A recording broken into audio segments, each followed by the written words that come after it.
Um, just a thumbs up if you can hear me okay, right? Yeah? Cool.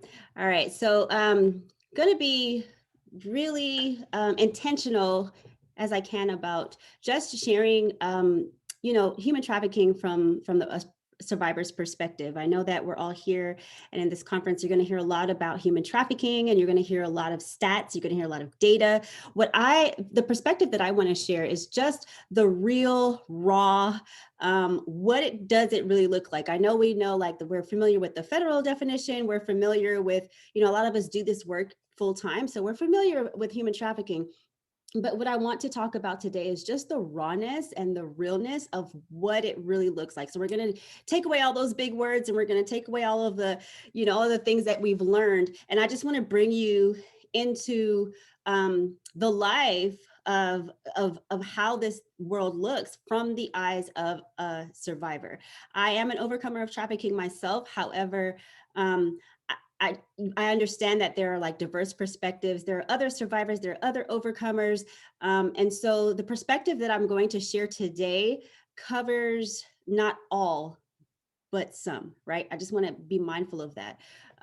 So as we're talking and discussing and talking about what this looks like, just keep in mind that I represent myself as an overcomer, those that I've walked with, those that I've lived with, and the majority of overcomers today. And hopefully what we'll cover today and what you'll walk away with is an understanding the trafficking experience from the lens of a survivor. So a lot of us are allies, and like I said, been doing this work. So just kind of taking off those lenses for a minute and replacing them with like, okay, so I see it from the eyes of a survivor or overcomer, right? I know that we can never walk in the shoes unless you've lived it, but at least it will allow you to have some different perspectives.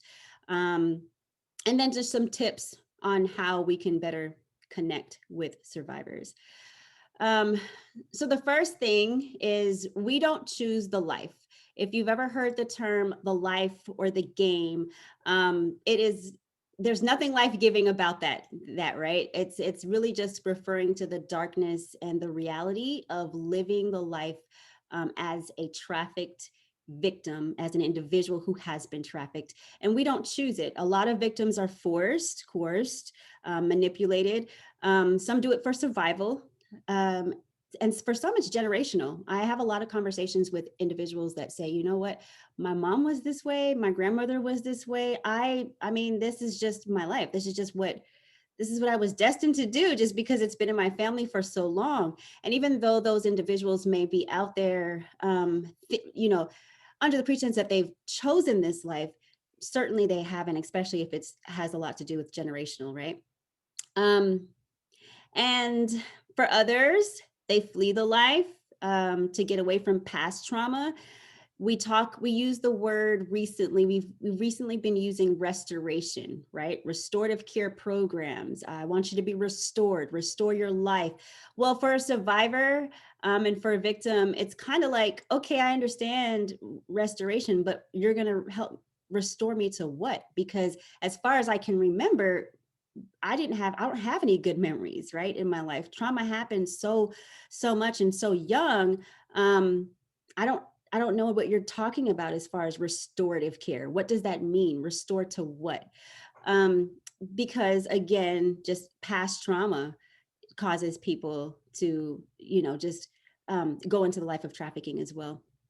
So once you're in the life, you're in it for good. And I say that because from the lens of a survivor, it's almost like it's just like this whirlwind. I know, like for myself, when I got in it, it was just like, oh my gosh, like, how do I get out of it? You don't see any possible way of getting out of it. I still do outreach till this very day. And I'll talk with some of the individuals that I encounter on the blade, on the street, during outreach. And I'll often say, well, when are you going to leave? Like, when are you, because I can tell that you're sick and tired. And the response is often, I don't know how. I don't know how to do this. Like, how can I leave something that I've been doing for so long? And when you're in the trauma and when you've been traumatized and victimized, no matter how long you were in that life, it just feels like you can't break free. And then also allies see a million opportunities, especially doing this work, the anti-human trafficking work, or if you, even outside of the space, even outside of anti-trafficking, when you hear of someone that's been trafficked, or you hear of a victim that's been trafficked, a survivor, it's almost like, okay, well, they can get out and they can get a job. Like, there's so many jobs that are hiring, and there's so many like opportunities for them to thrive. Why can't they just get out? Well, allies see a way out, right? We don't. It's very hard for us to see from that lens. So every victim and survivor has a story. Just keeping all of these things in mind when whether you're working in the anti-trafficking space, whether you encounter someone that has been trafficked, whether you're thinking about getting in the anti-trafficking space, just always know that there's always a story behind why this person is in this life. And 9 times out of 10, I can say that it's not by choice. So we'll go over the process of seduction. This is a quote that I pulled from, it's very popular in the pimp culture, in the pimp world. This is a quote that I pulled from an actual pimp. He had it on his social media page and he was very proud of it. And it's not, he didn't come up with it, but this is something that is very common in that life. It says, water a plant and she will grow how you want her to grow. So I didn't get the image because it was so degrading, but I took the quote. The image was literally like a plant, right? Or a flower pot. And they had a young girl in that flower pot and she was kind of crunched down. And then they had an individual, a trafficker, just pouring what would be water on her, right? Just watering her. But in the droplets of water, there were things like, you're worthless, you'll never be anything, and just, just certain curse words that just were very degrading. And they're watering this individual and feeding them all of these things. And that is literally what some of the traffickers and pimps live by. It's like, hey, I can control this individual. I can control this person as long as I feed this individual what I want, what I want them to think, then they're mine. So the process of seduction, other people have called it the grooming process. Either way, it kind of looks like this. It looks like first you get into a relationship. And as we're going through this process of seduction, I'll share a little bit about my experience so that you can kind of understand this process, this grooming process. So for me, it happened. I was minding my own business, literally. I was going to school and doing good, and first year of college, and just doing great, just minding my own business, right?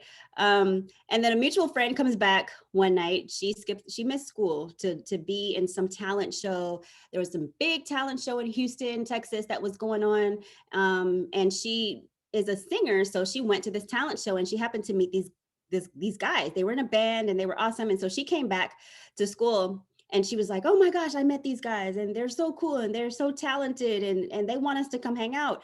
Or they told me to gather my friends and let's go hang out with them. And we did. I was like, oh, cool, we could go hang out. That's awesome. And so we went to hang out and it was really good. It was fun. I would love to, tell you that that's when it happened and everything dark just happened immediately, but that wasn't the case for me.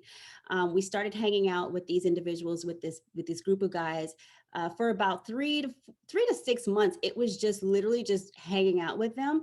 They were well-known artists in Texas. And so they would have concerts and they would have people that they were connected to, like local celebrities. And so they would bring us backstage and we were just doing all of this stuff, right? For about 6 months or so. And then the leader of the group starts pursuing me. So now the invitations look much differently. Now I start getting invitations like, hey, Kathy, why don't you come hang out with me, versus, hey, let's just all hang out together. I started getting solo invitations as a young adult, solo invitations from someone that is popular, from the leader of a band. He had like the most clout. He was the most talented, played the most instruments. As a young adult with any insecurity, and we've all been secure at some point in time, right? Those invitations were flattering to me. And so I started hanging out with this individual. This goes on for about a year, literally. So that invitation turned into like, oh my gosh, we're in this relationship now. And so I got into this facade of a relationship, totally head over heels over this guy. And a year later, he proposes his plan. He was like, I have this music and I'm going to build my own record label, and I can't do this without you. There goes the words, like enticing words, right? I can't do this without you. You're my girl. We can do this together. We're going to be so big, and you can just, we're just going to be huge. And this is going to be such a great opportunity for us. And so the proposal was that we leave our hometown and we go to Dallas, Texas, and we're going to start this new life. We're going to meet investors for about 3 months or so, meet all these investors, build the company, come back to our hometown in Houston, and everything's just going to be great.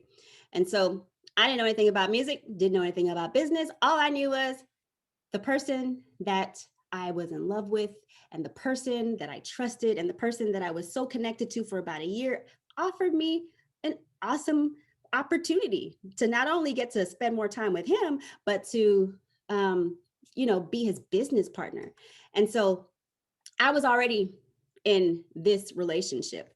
As we look over here in intoxication, you heard me talk about the exposure to concerts and getting into clubs, and even, underage, and just hanging out with all these celebrities and just being around all of this glamour. That was my intoxication. Intoxication can look like many things. It can be substances, it can be alcohol, it can be drugs, but it also can be things that you're not used to, right? And so that trafficker and that perpetrator can pinpoint, okay, I think she would like this. And that's going to be 9 times out of 10 what they use to control you and intoxicate you.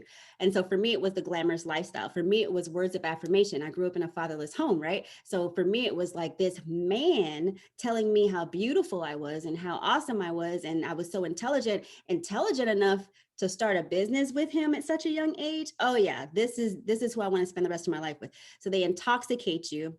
And then division. So within that year, mind you, it took a year, right, in this relationship. Within that year, I realized that I wasn't talking to my friends as much as I was, in the beginning. Remember those invitations that were coming? I wasn't talking to them as much.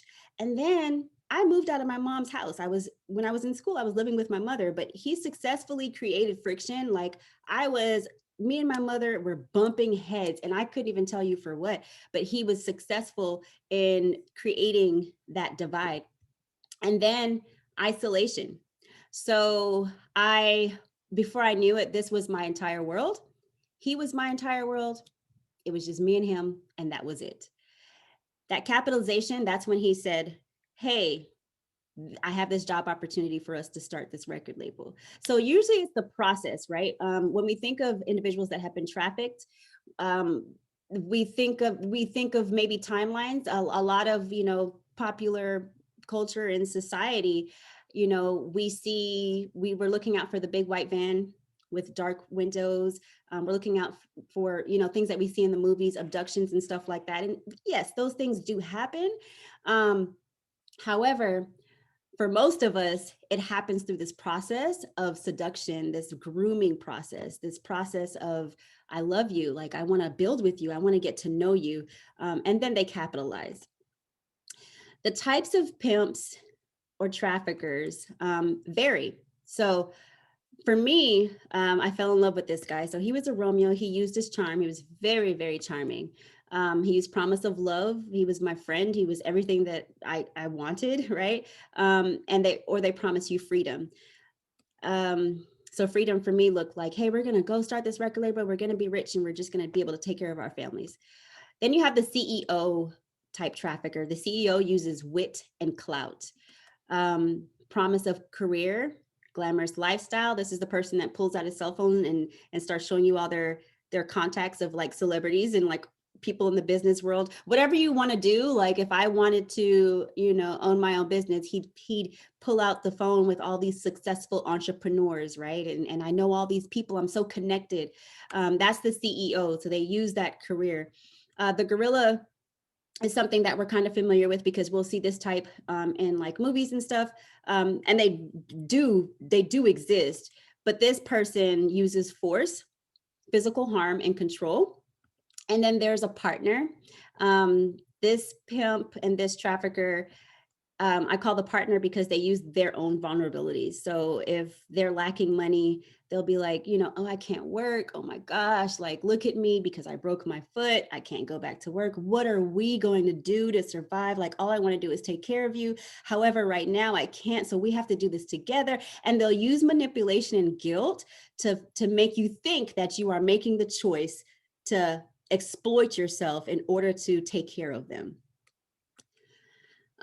So trafficker profiles, we know, hopefully by now, we know that there's not one single profile, right? They can look like anyone. They often have regular jobs and they blend in. So both of these individuals can be a trafficker. It can be the girl on the cheerleading team. It can be the girl in the band. It could be a parent. It can be someone that we're close to. Traffickers do not have profiles. They don't typically walk around like we see this image right here with the big hat and they're out there. Don't get me wrong. I actually was shocked that I did outreach recently and one walked out of the car with like this purple suit on and like these chains everywhere and this hat. And I was shocked. I was like, wow, that's not what I'm used to seeing, right? Because usually traffickers blend in with our everyday life.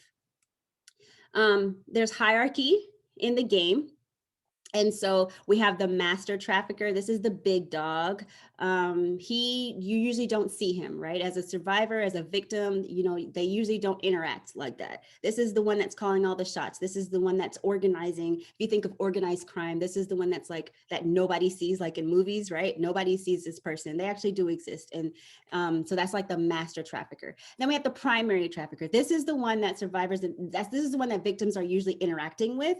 They go by daddy, boss, man, dude, boyfriend, gal, if it's a girl. And this person identifies sources of supply and demand, which means they're looking for supply, they're looking for victims, and they're looking for people to buy these victims. Buys and sells humans in various locations. This is pretty much the one that we see most commonly. Then you have the secondary traffickers. These are the recruiters. This can be the girl on the cheerleading team who, you know, who was promised like a large amounts of money or a shopping spree or something like that, just for the purpose of delivering victims. So, hey, come to this party with me and meet my friend, like he's a manager or whatever. They're just the connector. They're just that recruiter. That's the secondary trafficker. And then you have intelligence gatherers, right? Secret shoppers, have you. This you'll find a lot in strip clubs. You'll have patrons go in the strip clubs and just sit there, right? And act like they're there to just as customers, but really they're keeping their eyes on the girls that are working, which leaves women in strip clubs and men in strip clubs vulnerable for this type of trafficker, because they're literally looking for vulnerabilities and to see who's going to fit, who fits, right? And then they're going to just transfer that information back and that individual can be targeted. So again, this is the big dog, the master trafficker. This is like the head honcho. The primary traffickers, this is the one that we're used to seeing. We discuss secondary traffickers and intelligence gatherers. So victims of trafficking play many roles. When we think of trafficking, because it's a thing now, right? And we're talking about it more and there's more education about it, we think of, oh my gosh, like they were sold for labor or sex. Like this is horrible. And it is absolutely horrible. But what we need to understand from the lens of a survivor and from the lens of victims, we have so many roles, right? There are so many things other than, and I'm going to use this, I'm going to say this, I'm going to say it carefully, but like, having to be exploited and have sex for money was just one of many problems that I had to worry about. Even though from the public, it's like, oh my gosh, like that's horrible. It's horrible. But that was just one of the problems that I had to worry about, because many of us have to be, we had to be servants. We had to like cater to the trafficker, like at their, you know, not only is he exploiting us, but now he's like treating us like we're his servant, right? His personal servants or her personal servant. We're the maid, we're the babysitter if any of the women have children or if the trafficker has children that we need to take care of. And I'm going to keep using the word we. I am an overcomer, but just for context, I'm using the word we. We're the credit.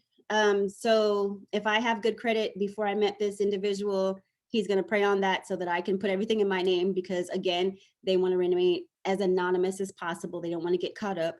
Recruiters, runners, fallback, check writers, right? We have to write checks in our name, open accounts. So anything that's criminal that the trafficker can see that they can push off on their victims, like, hey, you know, if I get caught up, I'm already going to get a trafficking charge potentially, but I don't have to get a check fraud charge because she can get that for me. And I don't have to get a robbery charge because she can get that for me, right? I can just use my victims to do all of my dirty work.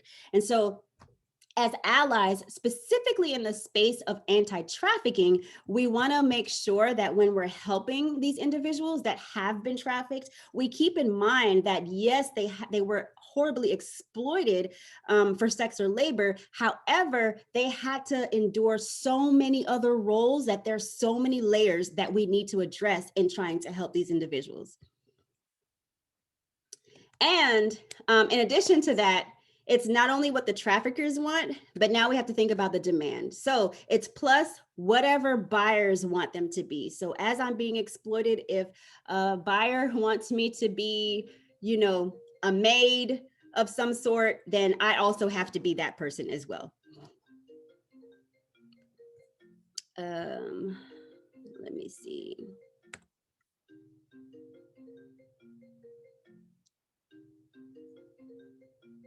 Okay, common terms in the game. If you're going to attempt to communicate with victims and survivors, you must be willing to learn their language. This is very, very important because there is their own, we have our own language, right? Even now, I've been out of the life for a minute, but even now when I go back and I do outreach, there is like so much that I have to learn today, like to still be able to communicate with the people that I'm serving. I have to be able to understand certain words that I wasn't using back then when I was out there. It's forever changing because the lifestyle is forever changing. Pimps are changing, victims are changing. There's so many things, right? So we have to be able to learn their language. So not only do we have to be trauma informed and learn ally language and how to be good service providers or how to just be good citizens to communicate with this vulnerable population, but we also have to be able to get on their level and just try to figure out what they're talking about so that we can communicate.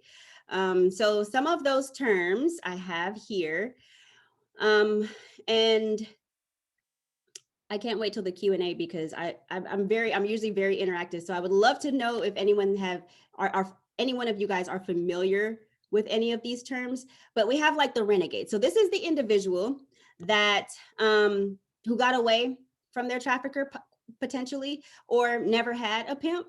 And they're on the street. Renegades typically look out for those who have been trafficked. So for law enforcement and for people that are out there doing outreach, renegades are like your best friend because they don't have to answer to anyone, right? And so they're willing to share information about like dangerous buyers, about like dangerous, they're all dangerous, but like about specific traffickers that may be harming their individuals, their victims.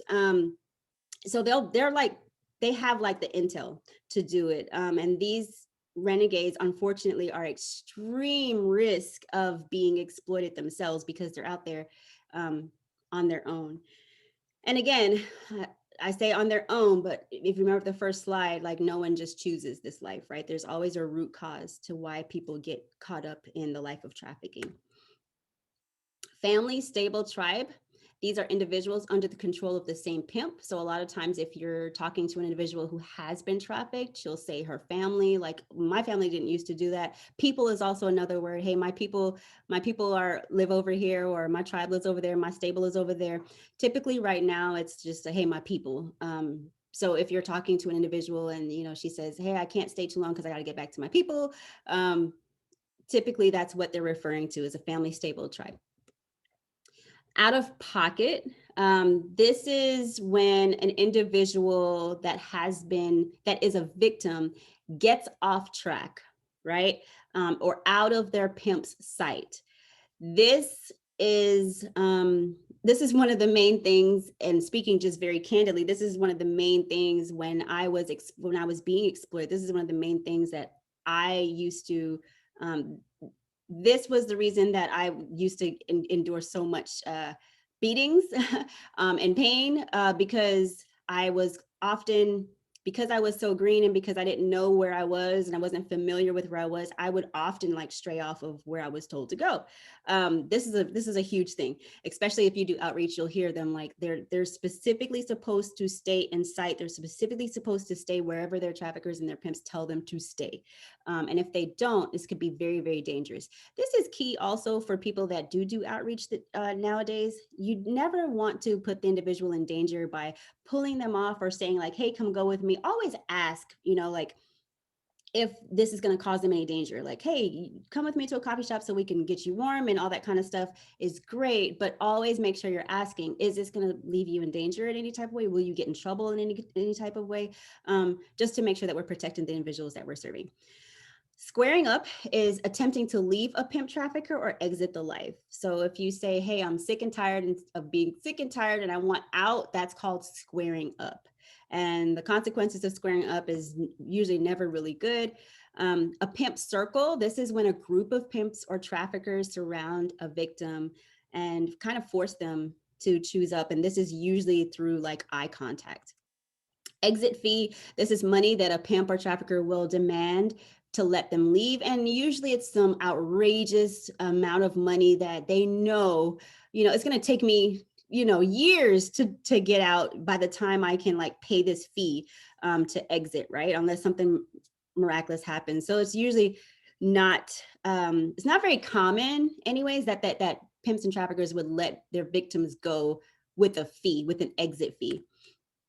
Anchor babies, these are victims' babies that a pimp trafficker allows them to keep. This could be a baby that, that is conceived through a buyer. Typically, that's usually what it is. And a lot of times, pimps force abortion on their victims, but sometimes they'll let them keep them. And this is called an anchor baby because, hey, if I'm watching the baby or that babysitter is watching the baby and you go out and work, it's guaranteed that you're going to return because you care for this baby.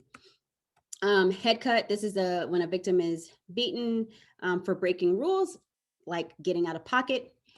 Choosing up, this is where a pimp trafficker takes ownership of a victim.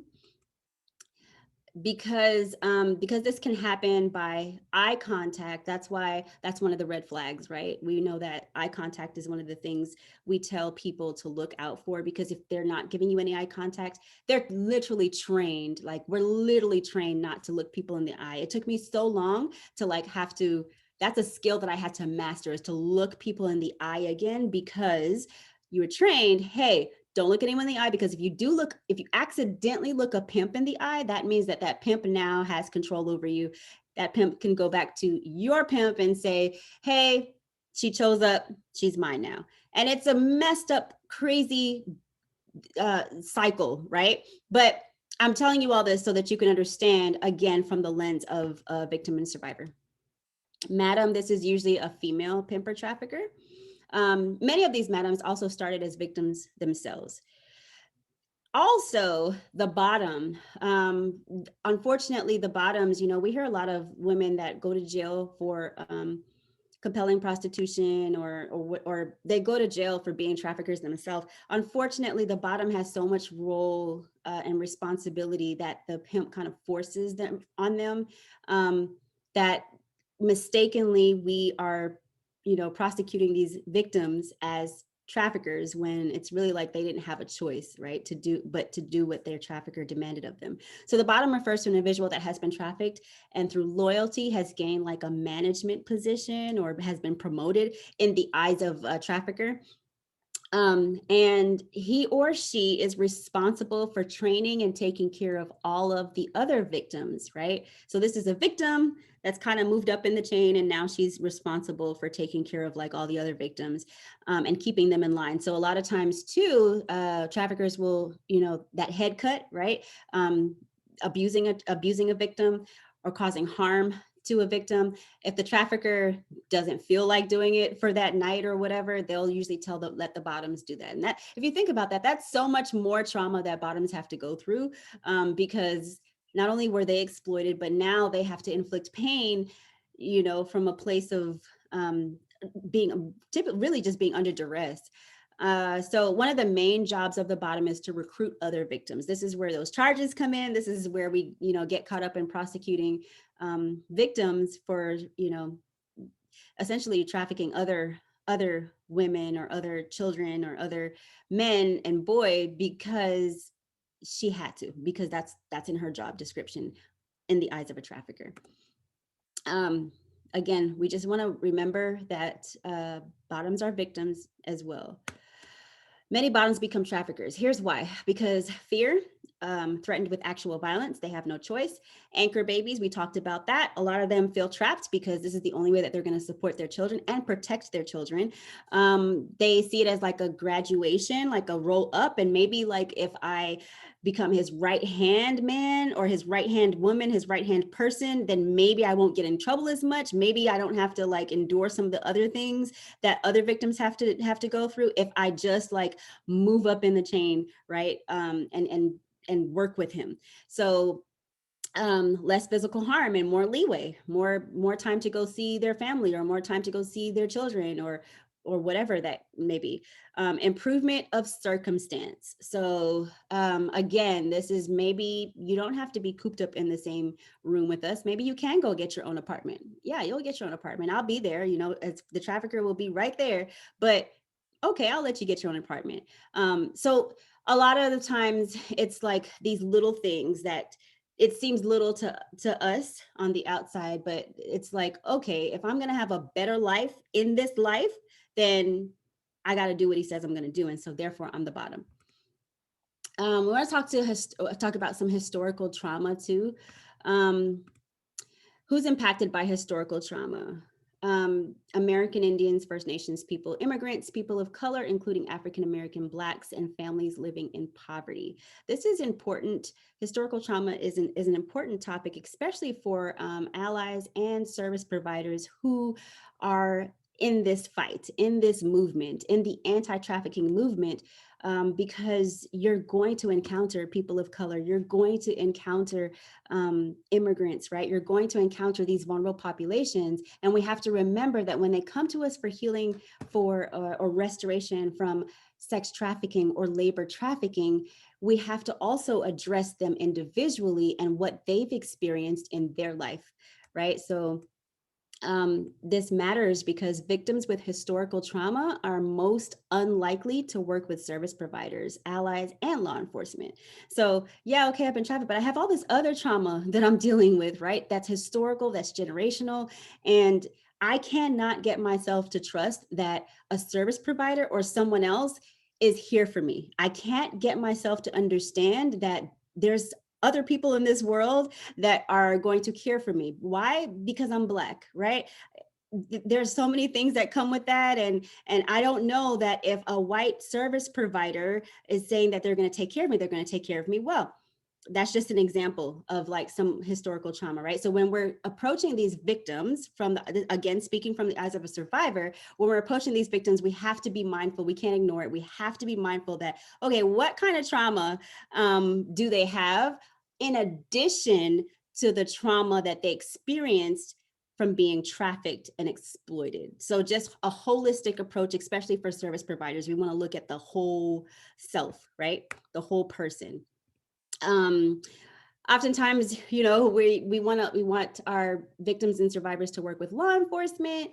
I always say that justice looks very different for individuals, for every individual. And sometimes it looks very different from the eyes of survivors, victims and survivors, than it does for allies and those who have never experienced trafficking. So as an ally and someone that's never experienced trafficking, it's like, oh my gosh, we need to get them out. We need to get them in a safe place, and we need to prosecute all of the pimps and get them off the street. Hey, I agree with that 100%. However, justice, in terms of justice, it looks a lot different for me. For me, justice looks like a change of heart, right? Justice for me looks like redemption versus you get them locked up for 10 years and then they're right back on the street, or they have their pimp partners doing their dirty work while they're locked up.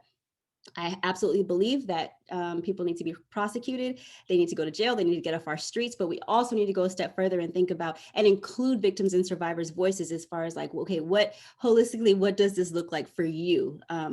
What does justice look like? So many victims and survivors view law enforcement as the bad guys. And this is why they've been either victimized by law enforcement, they're known to them as facilitators or buyers, and this may not always be true. However, some traffickers will scare victims, right, by being in the presence of law enforcement and saying, hey, I know officer such and such, or I know this person, or I know this person, I know this judge, or I know whatever. They'll use all like these lies, right? And so by the time law enforcement is out doing their work, or by the time victims or survivors get to their service providers who then want them to cooperate with law enforcement so that we can better help them, it's almost like, no, I'm not going to trust. I'm not going to trust that because I'm already brainwashed that law enforcement is bad. So you're not going to convince me to work with anyone, with any law enforcement, even though that may be the best thing for me to do. Traffickers put on like they're friends with law enforcement, and a lot of times they are, because again, if you're thinking about pimps and traffickers, these are not individuals all the time that are just walking around with a big label that says I'm a pimp or trafficker. These are actually individuals that blend very well in communities and do have friends that are in law enforcement and other systems that are set up to designed to help victims and survivors. However, from a survivor's perspective, from a victim's perspective, if I see that, oh my gosh, my trafficker has all these friends in this, like, they're all like politicians, like who's going to believe me? Then I'm not going to trust that system anymore. A lot of people just don't believe that law enforcement are trustworthy. Historical trauma has a lot to do with it, and culture, threatened and trained not to cooperate with law enforcement. Again, they're from their pimp. Fear of law enforcement, that they may put them in more danger with their trafficker. If, for instance, people that are, that are immigrants, they're terrified to work with law enforcement, right? Because it's like, I'm going to be deported. Like, this is not good. They feel unseen or judged. And all they see when they see law enforcement is jail.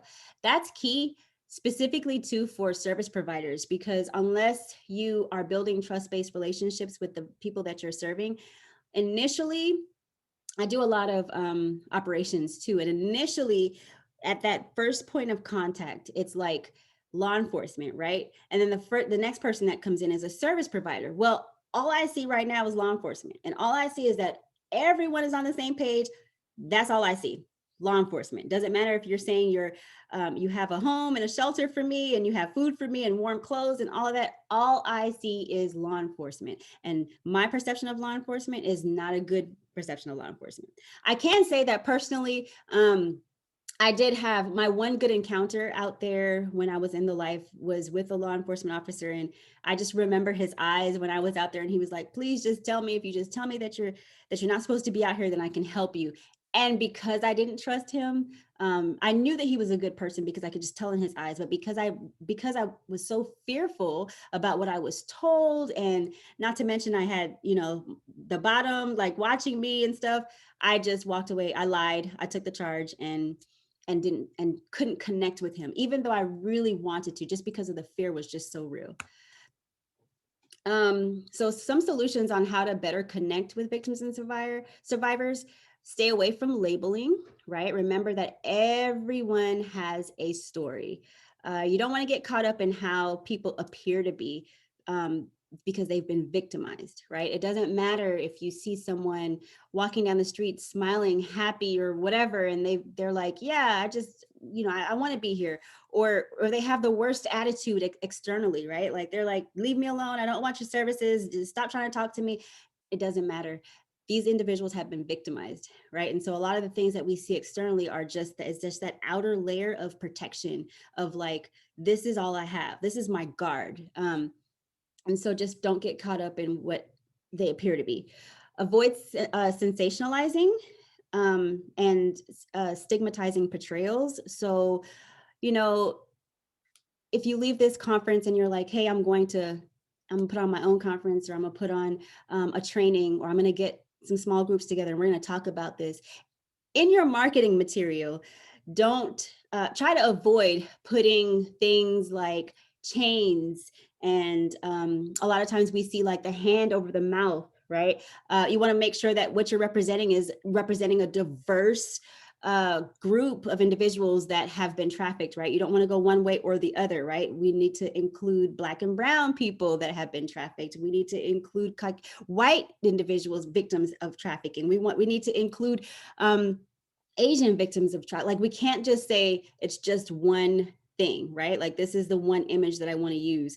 Sensationalizing too, again, with the chains and the hand over the mouth, the, you know, the sitting in a corner with like in a, like a, I don't know, like those little cages or whatever. Those are not real to victims and survivors, most of us anyways. And so when we see that, it's almost like, oh, that's trafficking. So then I must not be a victim because my situation doesn't look like that. And then what we're telling our friends and what we're telling our communities and what we're telling the public is that trafficking looks this way when the barista at your local coffee shop is actually being trafficked and she doesn't look anything like that. But because we've sensationalized it, our radar is off. And so we're not seeing those red flags like we should. Also collaborate with anti-trafficking community-based agencies. You want to get to know who's doing it and who's doing it well in your community. If you are an anti-trafficking agency, you want to know who's doing it well. You still want to know who's doing it well in your community. I am a firm believer that none of us have the answer to solve this problem, not unless we do it together. Right? There's no one agency that has like the answer to end trafficking. So we have to reach across lines and we have to join arms with other agencies. And then for those that are not in the anti-trafficking community already, just know that you don't have to, this is a daunting like topic, but you don't have to do it alone, right? You don't have to do everything, but do something. And so partnering with your anti-trafficking agencies and communities to help you figure out what your place is in this fight is going to be beneficial to you. Then also, and to the individuals that you're going to serve. So get to know your anti-trafficking advocates, be honest just be honest as you can be. So even if you are interacting with survivors and victims, be honest, because in the game, in the life, we are taught literally to, like, we call it peep game, right? So I'm taught to peep game. I'm taught to, when I walk into the room with that buyer, I have to be able to read who I'm in the room with, and I have to be able to feel and connect with who I'm in the room with just to avoid possibly being killed, right? That's the kind of like training / brainwashing that's done when you are a victim or survivor. So coming out of the life, and now I'm a survivor and working on my life, I still have that same reading, right? Like I still have that same discernment of like, okay, you're being fake. Like you say you care about me, your website says you cared about me, all your information, your material say that you care about me, but you don't really care about me, right? Like I feel that you don't. Or maybe you are you're saying that you are aware of something. Oh yeah, I know that, I learned that, I went to like one training and now I know that. I can tell that you don't know that, right? So just be as honest as you can be, even when communicating with victims and survivors. Just tell them straight up. I tell them now, the women that I'm working with, like, I don't have all the answers and I don't know like how to do this, but we're going to figure this out together, right? So just always be honest with the people that you're working with and serving. Also, avoid the white knight syndrome. This is the savior mentality. Like, rescue is like, to me, is like the worst word because we're not saviors of anyone's life, right? There's only one person that I can think of that is the savior of anyone's life, and that's because I'm a person of faith and I believe in God. But other than that, none of us can save anyone, meaning you can help that person on their journey, but you're not in charge of like their whole entire life, right? You can't just buy someone coffee and say, hey, now your life is going to be great. You can't just take them shopping and buy them clothes and think that all of those layers of trauma and that complex trauma is just going to go away overnight. And so just avoiding the white knight syndrome is not only good for survivors and victims, but it's also good for you because you don't have to take on that obligation of trying to like fix someone's whole life. That's not what you're called to do. You're just called to help them along the journey, right? You're just called to do your part and just help them along the way. Victims are most likely terrified to turn on their traffickers as something else. So they shouldn't be forced. Again, we talked about law enforcement, we talked about trust with the criminal justice system and stuff like that. So just keep that in mind. I know when I first got out of the game, when I first got out of the life, my first thought wasn't put him in jail. Some are because they come from extremely difficult situations, right? So it's like, if they don't go to jail, then I'm going to die. There are those situations as well. But for a lot of us, it's kind of like, hey, when I get out of the life, I'm not thinking about how long he's going to serve. I'm literally thinking about who I am. My first question of the life is like, what just happened? My second question is, who am I? My third is like, what am I going to do now? Right. So I have to process all of that before I even start thinking about what's going to happen to the trafficker and someone that I once upon a time loved, right? That trauma bond happened. So for me, it wasn't like the initial thought. And for a lot of victims and survivors, it's not the initial thought. So just not forcing them to like, as soon as you get them, hey, you need to like put your trafficker in jail. That's not an effective way to build trust. And then most victims don't self-identify. So partnering with advocates is key to begin the process of understanding. I didn't know anything about trafficking. And I guarantee you now, trafficking, even if they know about it or they've heard about it, there's no connection, right? So they don't walk around saying like, yeah, I'm a victim of trafficking, or yeah, I'm being trafficked. That's not what you call it in the life. That is ally talk. That is talk for us in this conference. That's talk for us, right? That's not talk for victims and survivors, because that's not what they call it. They just call it, hey, I'm just caught up. I'm caught up in the life. Or for me, I was just in a really messed up relationship like that. Man, I sure didn't know how to pick him because he was horrible. But I didn't know that that was actually a crime. And it had a label on it called trafficking. I didn't know that.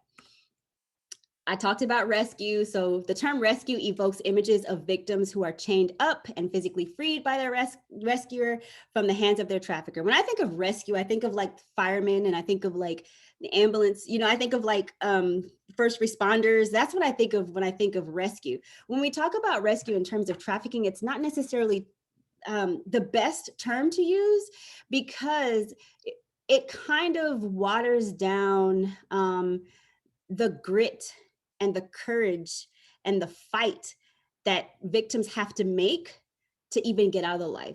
So even if you do outreach and you hand me a hotline number, it takes something within me, and it takes that courage within me to dial that hotline number. It takes courage and it takes fight. Like, you really have to fight your way out of that life. So for someone to say that you rescued me, it kind of makes me feel like I didn't do my part. Like, what did I do? Right. So we're not rescuing anyone. We're partnering with people. We're reaching out to people. We're offering them resources. We're walking alongside them. We're helping them. We're providing them with a way out. But none of us are rescuers. And many of us, if not most, again, had to fight our way out. We had to make the hard decision and seize the right opportunity to get out of that life. That takes grind and that takes grit. So just, that's my personal opinion with using that word. And I know a lot of survivors are like, ooh, like, please don't say you rescued anyone, because it's a collaborative, right? It's a collaboration to make that decision. The uneven power dynamic between the rescuer and the person being rescued promotes the savior mentality, the white knight syndrome. So if you're a service provider and you go around saying, yeah, we rescued this individual, we rescued that individual. Well, now if I'm a survivor or victim, well, since you say that you're the rescuer, that means I need you to rescue me when I don't have money to buy diapers. I need you to rescue me when I can't find a job. I need you to rescue me when things are going bad. And that's the mentality that I'm always going to have, because you said that you rescued me. So every need in life, you need to rescue me. And so it promotes that white knight syndrome. Some red flags, and I'm sure you'll hear about this over the next few workshops or whatever. But like, some red flags are no eye contact. We talked about that. Not free to speak. third party answering their questions for them, no address, they can't tell you their medical history, substance addiction, branding and tattoos, no ID, personal possessions, lost sense of times. And one of the main things is that I share is inconsistent stories. So when I first started sharing, and even now, like a lot of my things that I share you'll hear it differently. If you Google like my presentations, you'll hear it one way and then you'll hear another way. That's because memories are flooding back, or literally some memories I just can't talk about, right? And some things is just so blurry. They're just so blurry to me. And that's like a lot of survivors. Here's some pictures of some brandings inside the lip, behind the neck, behind the ear. Those are some more popular places. Usually if you see a symbol of some sort, it represents like the tribe that they're in, or, you know, a particular trafficker that has multiple women with that particular brand. If you're doing outreach, that'd be good to look out for. And then just remember, restoration is a lifelong process, right? And law enforcement and service providers and advocates and those on the front lines, we have the unique opportunity to be there and to start that building of trust and to say, hey, I got you, right? And so that first point of contact is so critical. Like, how are you now going to interact with victims and survivors? How are you going to set up the journey of restoration for that individual? This is my contact information, and I think we're going to answer questions now. Yeah, awesome. Well, thank you so much for sharing, Kathy. It's so amazing to hear your story and just to be here and to have you be in this room with us. And so we have a couple of questions in the chat room. So I guess the first one we can start off with is, can you share what other terms can be used instead of restorative care? Yeah, absolutely. I like restorative care. Because I have faith, and because I know that we're talking about mainly restoring back to who they were created to be, restoring back to their initial, like, hey, when you were born, you were born with purpose. I still use restorative care. It is not something that survivors and victims can relate and can vibe with, right, at first. But I think that we're okay with still using it. It's just a lot of people are like, well, restore to what? That's when our job comes in, right, as allies and service providers, to say, hey, because you're going to be restored to the very thing that you were created to be. And that's someone that is great and with purpose and with so many things that you have to offer this world. That's who you're going to be restored to. You're going to be restored to someone that you haven't even met yet. And that's what we're helping you on. So I wouldn't get rid of the word at all. I'm not against it. I was just saying that victims are not familiar with it. And that's their first question: restore to what? Awesome, thank you. Another question we got in the chat, it says, I recently read a study that suggested using social media to get information in the hands of survivors, for example, hotline numbers and etc. What are your thoughts on this? In your experience, do survivors have access to social media, and would they trust it as a source? Absolutely, they do have access to social media. They just have to be careful. We have to be careful about how we're doing that and make it in a way that they can access it safely. But yeah, a lot of people have access to social media. They're posting pictures. They're doing everything. They're monitored, obviously, by their captors, their traffickers. But if we do it in a way where it's discreet enough to say, hey, like, you know, if you want to get out the life or you want to change or whatever, call this number, then yeah, I say that we go for it. I always say that, you know, social media is the traffickers' hunting ground. That's what they use nowadays. But it's also a place that we can reach out to victims and survivors. Thank you for answering that question. One more we got was, can you talk more about the tensions of renegades? The tensions of renegades? Yeah. Professor Ruthie, if you want to elaborate on that. Yeah, I'm sorry. I pushed send accidentally before I was done writing the question. But I guess I was thinking about the tensions that are in the bigger community of anti-trafficking between those who advocate for legalization, those who consider themselves sex workers, rights advocates, and this idea of sometimes pimps are considered protectors. Sometimes there's an approach and an expectation that if legalization was allowed, then there would be more safety. But you kind of brought that up when you talked about renegades and those that don't have the trafficker controlling them. So I wondered if you could talk about your experience, the way you see it, and what you think are protective safety measures, harm reduction measures for those who are in the life.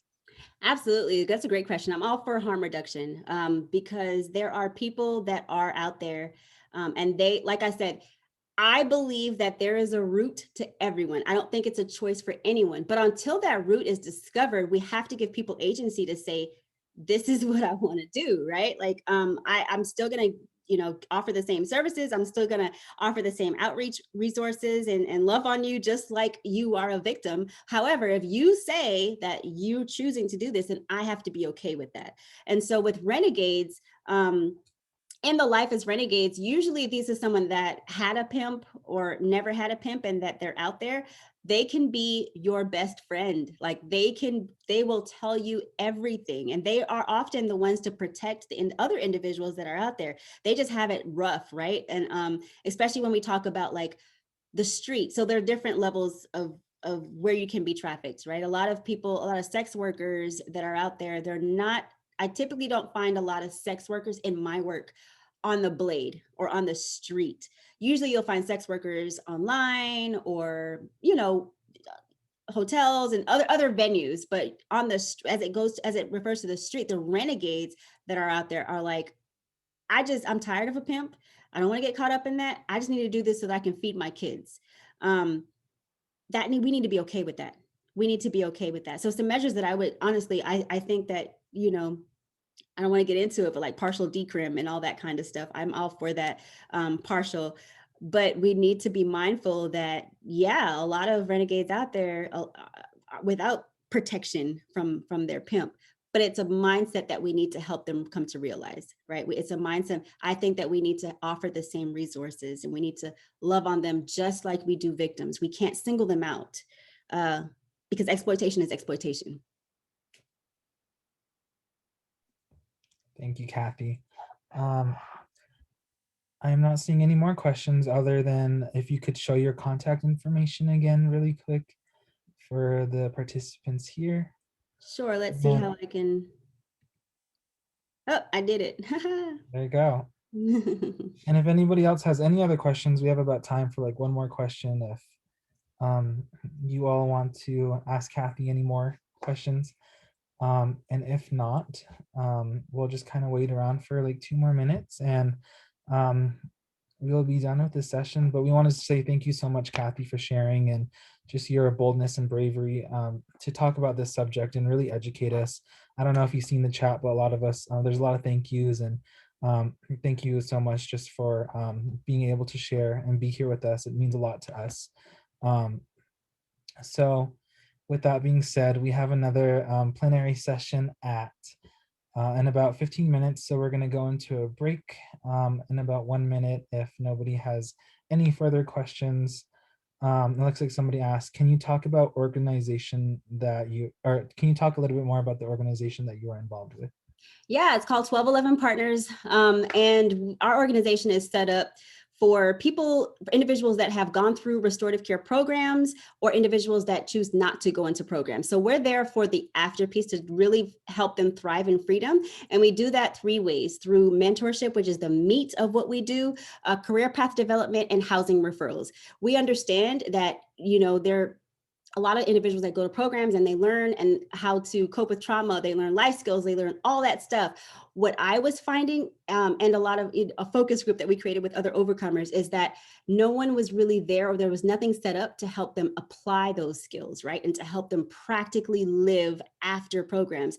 A lot of the calls we get are like, hey, yeah, I went through this program, but I feel like I might hurt about myself. And this could be 2 years, 3 years down the line. Those individuals still need help. And so we are there to walk with them alongside these individuals to help them thrive in freedom. I believe that every overcomer that comes into our program are gonna leave as leaders in their communities, families, and possibly even in the anti-trafficking community. Wow, thank you so much for sharing that. Yeah, this has been such a great session.